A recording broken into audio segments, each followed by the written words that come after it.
IPL 2025 మెగాటోని first match KKR RCB మధ్య జరగబోతుంది.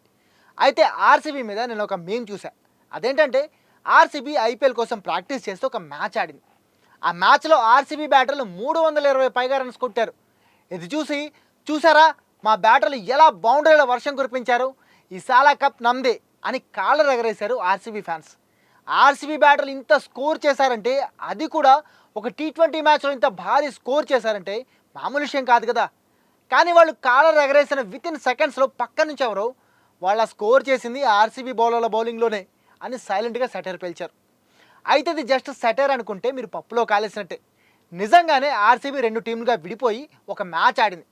అండ్ అందులో బ్యాటర్లు 320 పైగా రన్స్ కొడితే బౌలర్లు 320 పైగా రన్స్ ఇచ్చుకున్నారు. ఇది చూశాక ఒక పద్ధతి, ఒక విధానం, ఒక మేనేజ్మెంట్.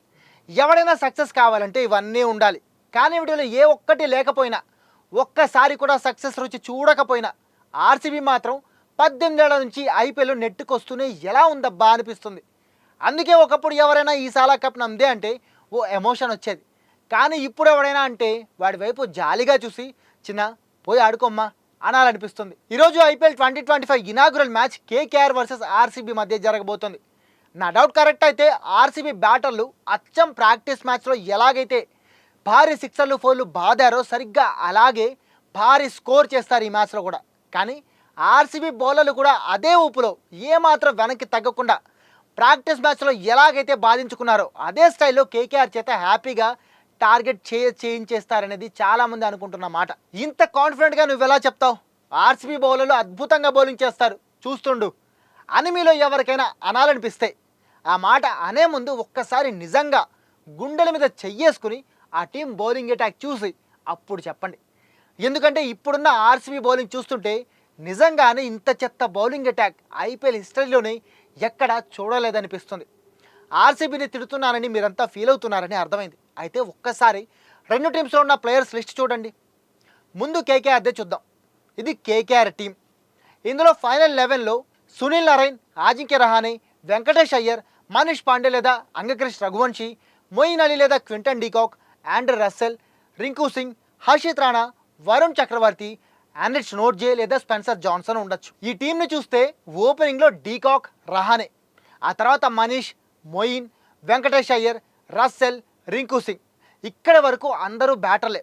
ఒకవేళ మొయిన్, డీకాక్ ఎవరో ఒకరే ఫామ్లో ఉన్నా, ఎవరో ఒక్కరినే ఆడించాల్సి వచ్చినా వాళ్ళిద్దరిలో ఇద్దరు ఫామ్లోనే ఉన్నారు. అంటే మొత్తం 7 లేదా 6 బ్యాటర్లు ఉంటారు. వీళ్ళలో నరైన్, రస్సెల్ ఇద్దరు హార్డ్ హిట్టర్లు, Rinku pinch hitter. Batting lineup చూస్తే పర్ఫెక్ట్గా ఉంది. ఇక బౌలింగ్లో కూడా పేసర్లు హర్షిత్ రాణా, స్పెన్సర్ జాన్సన్ ఫామ్లోనే ఉన్నారు. స్పిన్లో వరుణ్, నరైన్ ఇద్దరు మిస్టరీ స్పిన్నర్లే. వీళ్ళకి తోడు ఒకవేళ ఎవరైనా ఫారెన్ ప్లేయర్ ఫామ్లో లేకపోతే ఆ ప్లేయర్ ప్లేస్లో మొయిన్ అలీ మూడో స్పిన్నర్గా ఆడించవచ్చు. అది టీంకి పెద్ద ప్లస్ అవుతుంది. అంటే అన్ని రకాలుగా ఈసారి కేకేఆర్ లాస్ట్ ఇయర్ కంటే ఇంకా బలంగా కనిపిస్తూ ఎదురొచ్చిన వాడి మీద దయాగాడి దండయాత్ర స్టైల్లో దాడి చేసి మట్టిలో కప్పెట్టేసేలా ఉంది. ఇక ఇప్పుడు ఆర్సీబీ టీం గురించి చూద్దాం. ఇది ఆర్సీబీ ఫుల్ టీం. ఇందులో ఫైనల్ 11లో Devdutt Padikkal, Phil Salt, Virat Kohli, Rajat Patidar, Liam Livingstone, Tim David, Krunal Pandya, Josh Hazlewood లేదా లుంగి ఎంగిడి, భువనేశ్వర్ కుమార్, సుయష్ శర్మ, యష్ దయాల్ ఉన్నారు. ఇందులో పడిక్కల్, ఫిల్ సాల్ట్ ఓపెనింగ్ చేస్తారు, బాగానే ఉంది. ఆ తర్వాత విరాట్, పాటిదార్, లివింగ్స్టోన్. వీళ్ళలో మూడో ప్లేస్లో ఎవరు రావాలి? ఎందుకంటే వీళ్ళు ముగ్గురు వన్ డౌన్ బ్యాటర్లే. ప్లేస్లు మారిపోతే మళ్ళీ ఆడలేరు.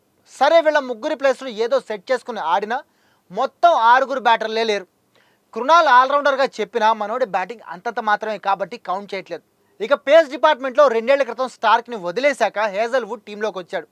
కానీ ఇప్పటి వరకు మనోడు టీంలోకి రాలేదు. ఏడాది ఎప్పుడు వస్తాడో అది తెలీదు. సో హేజల్వుడ్ ప్లేస్లో లుంగి ఎంగిడిని ఆడించుకోవాలి. ఎంగిడితో పాటు మన ఫామ్ లేని భువి ఇంకో పేసర్గా ఉంటాడు. ఒకవేళ వీళ్ళిద్దరిలో ఎవరైనా ఫెయిల్ అయితే ఆర్సీబీ దగ్గర వేరే ఆప్షన్ కూడా లేవు. ఉన్నవి వర్కౌట్ అయ్యేలా కనిపించడం లేదు. ఇక స్పిన్ డిపార్ట్మెంట్ గురించి మనం మాట్లాడుకోకపోవడమే బెటర్. ఎందుకంటే సుయష్ శర్మ ఇద్దరు అమలాపురం టీంలో 14వ ప్లేయర్గా ఉండే ప్లేయర్లేమో అనిపిస్తుంది. ఎన్నో ఏళ్ల నుంచి ఐపీఎల్ ఆడుతున్నా ఇప్పటికీ ఒక్క మ్యాచ్లో కూడా అబ్బా ఏం బౌలింగ్ చేశారా అనిపించిందే లేదు. సో వీళ్ళ బౌలింగ్ని కేకేఆర్ బ్యాటర్లు నెట్ బౌలర్స్ని ఆడుకున్నట్టు ఆడుకున్న విచిత్రం అనిపించదు. ఇక కృణాల్ బౌలింగ్లో పసపోయి చాలా కాలమైంది. లివింగ్స్టోన్, టిమ్ డేవిడ్ ఇద్దరు పార్ట్ టైం బౌలర్లు కాబట్టి వాళ్ళ మీద పెద్దగా డిపెండ్ అవ్వలేం. సో ఎటు చూసుకున్నా ఆర్సీబీ బౌలింగ్ ఎంత చెత్తగా ఉండొచ్చో అంత చెత్తగా ఉంది. ఒకవేళ హేజల్వుడ్ ఉండుంటే ఏమైనా అటు ఇటుగా గుడ్డులో మెలలా అయినా ఉండేదేమో. కానీ ఇప్పుడైతే ఏమాత్రం అంచనాలు కాదు కదా, ఆశలు కూడా లేవు. వీటన్నింటిని చూశాకే ఆర్సీబీకి ఈ మ్యాచ్ పెద్దగా కలిసి రాదేమో అనిపిస్తుంది. సారీ, ఈ మ్యాచ్ కాదు, ఈ సీజన్ కూడా పెద్దగా కలిసి రాదేమో అనిపిస్తుంది. అయితే ఏదో పెద్ద మిరాకిల్ జరిగి అవతల టీమ్స్ అన్నీ పరమ చెత్త ఆటతో ఫెయిల్ అయితే తప్పితే ఆర్సీబీకి కనీసం ప్లే ఆఫ్ కూడా దాటే అవకాశం ఉండదనేది మిగిలిన టీమ్స్ ఫ్యాన్స్ చెప్తున్న మాట. మరి మీరేమంటారు? కేకేఆర్ వర్సెస్ ఆర్సీబీలో ఎవరు గెలుస్తారని మీరు అనుకుంటున్నారు? ఏ టీం గెలవాలని కోరుకుంటున్నారు? నిజంగానే ఆర్సీబీ బౌలింగ్ ఇంత చెత్తగా ఉందని మీరు కూడా ఫీల్ అవుతున్నారా? లేదంటే ఆర్సీబీ టీం బలంగానే ఉందని మీకు అనిపిస్తుందా? మీ ఒపీనియన్ కామెంట్ చేసి చెప్పండి.